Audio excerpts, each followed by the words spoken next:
merupakan pahlawan emansipasi wanita yang lahir di Jepara 21 April 1879. Perjuangan Kartini dimulai ketika melihat adanya diskriminasi antara kaum laki-laki dan perempuan.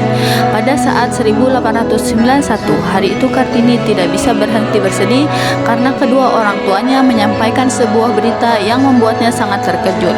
Sudah waktunya baginya untuk dipingit seperti gadis pribumi lainnya yang berhenti sekolah dan bersembunyi di balik tembok tinggi. Pak, Bu, Kartini ingin melanjutkan sekolah. Kartini ingin menjadi gadis pribumi yang cerdas, memiliki cita-cita yang membuat dunia ini terang.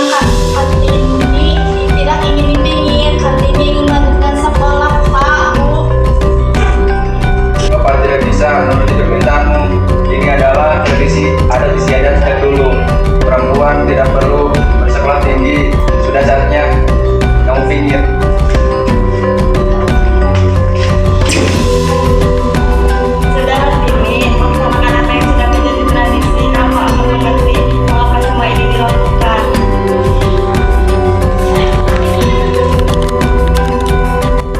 Keesokan harinya, Kartini bertemu dengan ketiga saudaranya untuk membahas akan pingitan.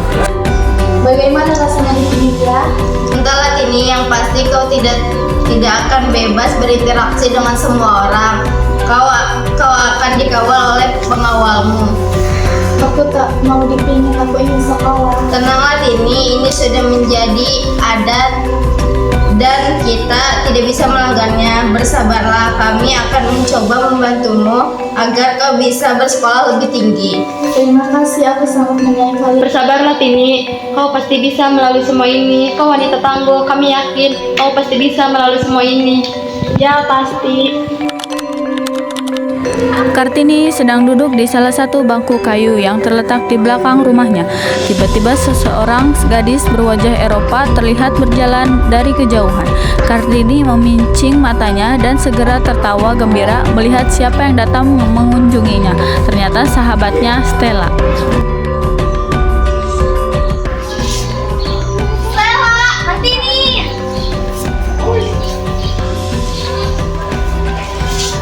Kartini, bagaimana kabarmu? Secara fisik aku memang baik-baik aja, tetapi batinku terasa perih. Kamu tahu kan? Aku mengerti. Aku pun sangat merindukanmu. Tidak ada lagi gadis pribumi cerdas dan ceria sepertimu. Di kelas akan sangat terasa sepi sekali. Juga merindukanmu, tetapi tradisi ini membuatku tidak bisa melakukan apa-apa. Aku pun tidak mengerti dengan tradisi ini. Apa salahnya perempuan bersekolah? Aku pun akan berpikir seperti itu jika kau tidak sekolah. Apa yang akan kau lakukan, Kartini? Aku hanya melakukan sayangnya perempuan pribumi lakukan. Kemudian aku akan menikah. Itulah kata ibu, itulah yang dikatakan ibuku. Kau harus bersabar. Jika kau membutuhkan aku akan selalu ada untukmu. Terima kasih, Stella. Ah iya, Kartini, ini ada buku untukmu. Beberapa di antaranya berbahasa Belanda. Kau bisa mempelajarinya? Sungguh, aku tidak bisa mengatakan apa kebalik jenis. Tak apa Kartini, aku akan mengunjungimu lagi. Aku akan membantumu melewati masa sedihmu. Hari-hari Kartini pun diisi dengan semua hal yang katanya harus bisa dilakukan oleh wanita sejati. Ditambah dengan belajar bahasa Belanda melalui buku-buku yang dipinjam oleh sahabatnya. Kartina, Sumatri, Rutini, apa yang saya lakukan di sini?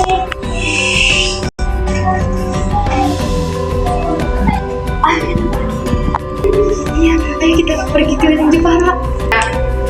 Kalian tahu kan kalau aku lagi dipingit, aku harus pergi dengan pengawalan dan tidak mungkin berinteraksi dengan masyarakat. Maka dari itu kita jangan sampai ketahuan. Bapak dan Ibu sudah pergi, ayo kita pergi. Kami bertiga akan mengawalmu. Baiklah, kalian tunggu di sini. Kartini pun berhasil keluar dari rumahnya dan ia tampak senang bersama teman-temannya. Tetapi saat di tengah perjalanan, Kartini seketika berhenti dan melihat sesuatu.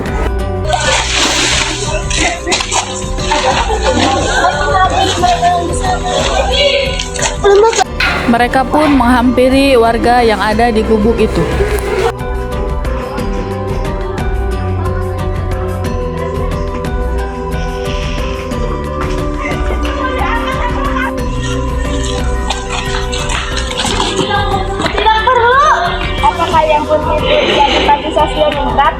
Bagaimana Bapak Ibu bisa tahu? Tentu saja beliau adalah Bupati Jepara. Kami beberapa kali melihat kalian bersama Bapak Bupati. Kami rakyat kecil biasa. Sejak kecil kami tidak bersekolah. Yang dapat bersekolah hanya kaum Belanda dan kaum pribumi. Selain itu tidak ada yang bersekolah kecuali laki-laki. Pula bukannya kaum wanita tidak sekolah? Lagi pula suatu saat mereka akan menikah dan kembali melakukan hal yang seharusnya dilakukan oleh saya.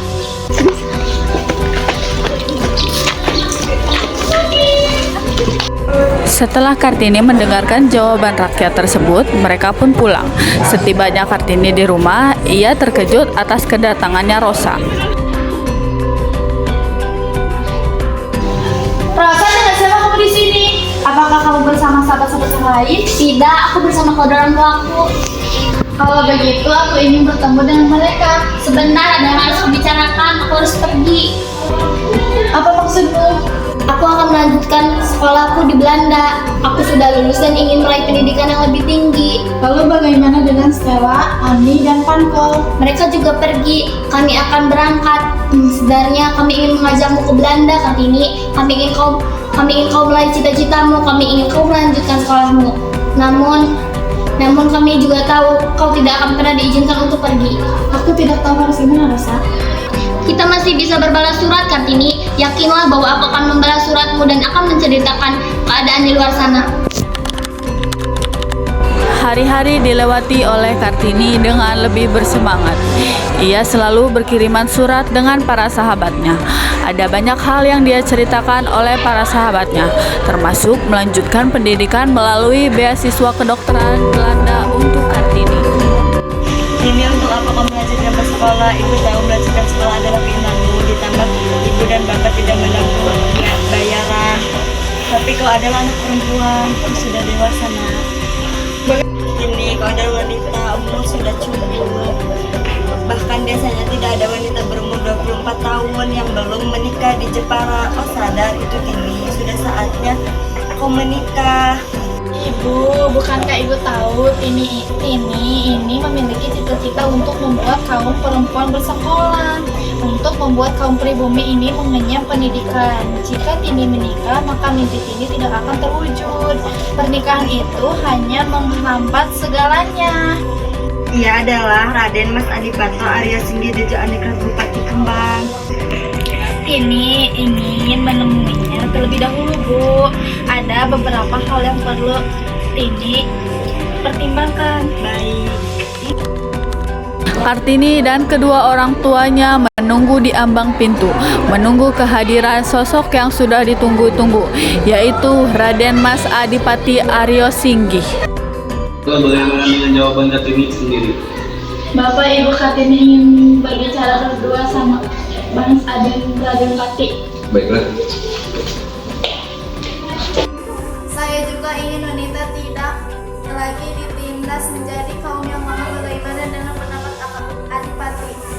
Sungguh hal tersebut sangat mulia. Saya juga sempat memikirkan hal tersebut. Namun hal dan pertimbangan yang membuat saya belum melaksanakan apabila Kartini ingin melakukannya, lakukan saja. Saya siap. Masuk mendukung apapun itu. Setelah perjuangan panjang emansipasi wanita dan berbagai mimpi yang ia coba wujudkan, akhirnya ia menutup usia kelak. Berkat perjuangannya, masyarakat pribumi, terutama wanita, hidup lebih baik dan tak lagi ditindas. Seluruh rakyat pribumi dapat bersekolah siapapun itu berkat perjuangan Raden Ajeng Kartini.